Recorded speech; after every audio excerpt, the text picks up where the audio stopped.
That was the funniest. That was the funniest video ever. I was crying like I am so funny. By the way, people, Gio had a bunch of verve before we started this show. I had nothing to do with it. I had 3 cups of coffee. Only 3? All right, here we go. You had 3 cups of coffee and then a verve? Mm-hmm. Wow. Big guy. The verve's kicking in. Are we rolling? Yeah, we're rolling. On today's episode, to build a NAS server or not to build? That is the question. I'm Giovanni Gallucci. This sweet baby is John P. And this is Geek Beat. I'm going home.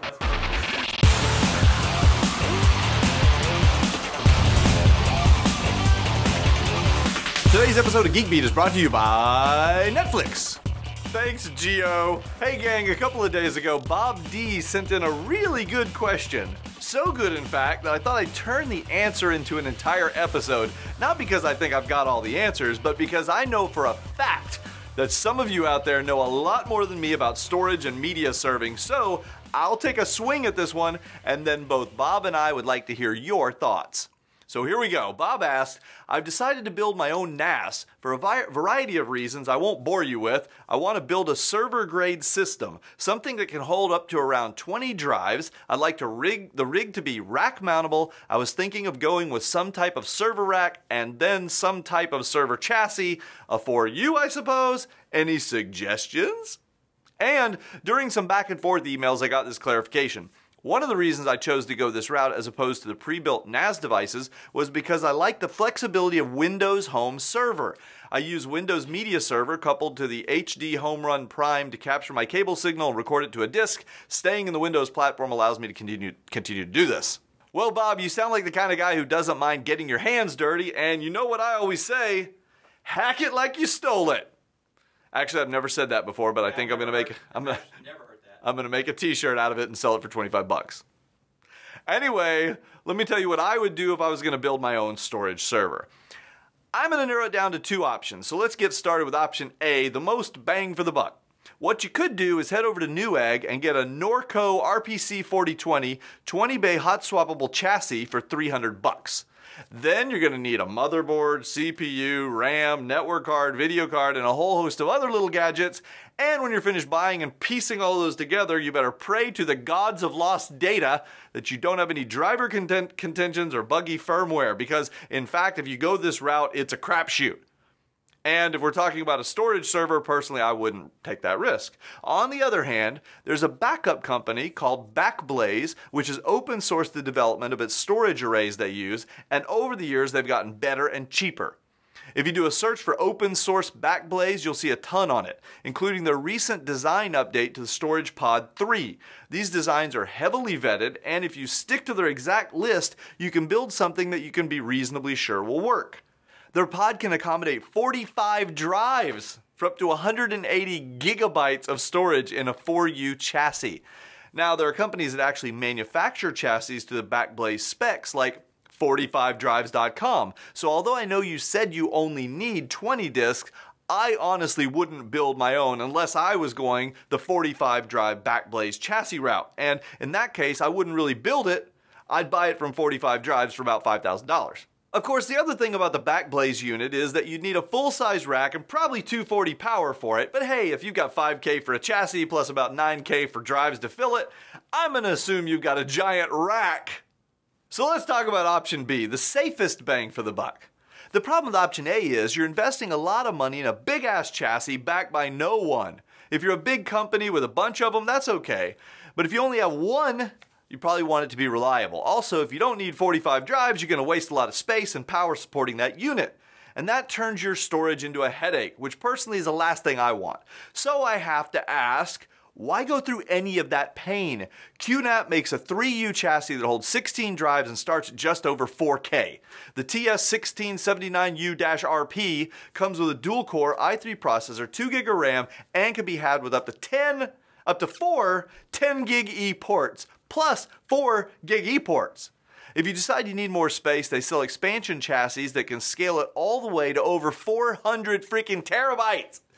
A 16 drive expansion unit costs $3K. By the way, QNAP isn't the only one to offer a rack mount chassis like this. Synology does too. And there's even a Lenovo that I really like. And they're all in the 4K ballpark. Plus, there's a newcomer from Theseus, I think it's pronounced, called the N8810U-G, which is a rack mount 8-drive unit for $2,000. It holds half the drives, but it's also half the price, and it's got a 10 gig E network card and an HDMI output. It won't scale to 20 drives, but you can always add more of these things later.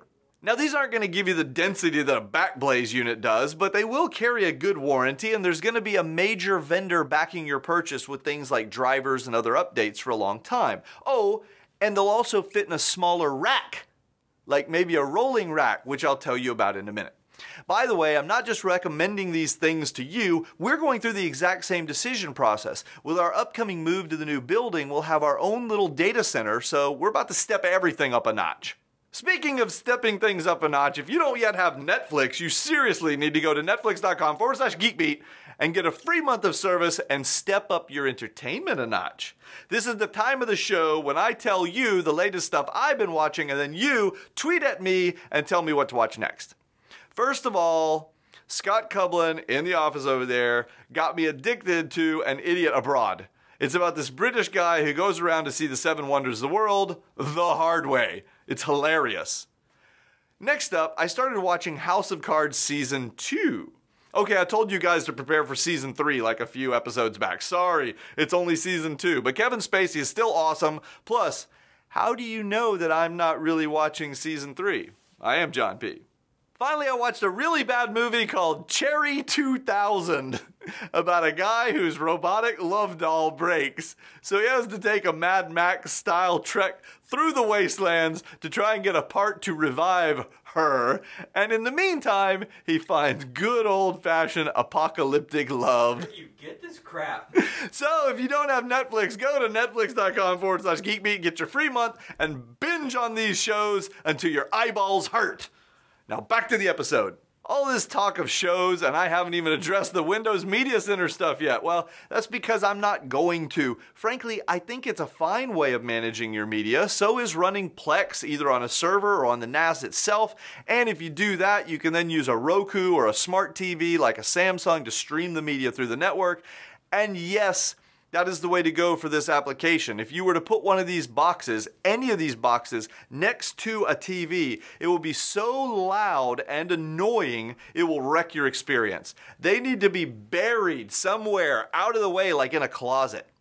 So rack them up somewhere and be done with it. Use a giggy switch, and you can just map a permanent connection from your NAS to the PC or Mac, if that's what you want to use, connected to your TV, and then you're done.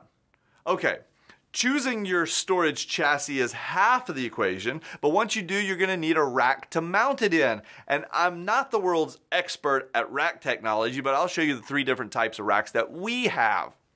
First up, the one we're using in our closet over here, and the one I have at home, is the Belkin wall mount swing away relay rack for $275. It securely mounts to the wall, you bolt in some shelves for the various stuff, stick your rack mount NAS in there, and bingo bango, you're done.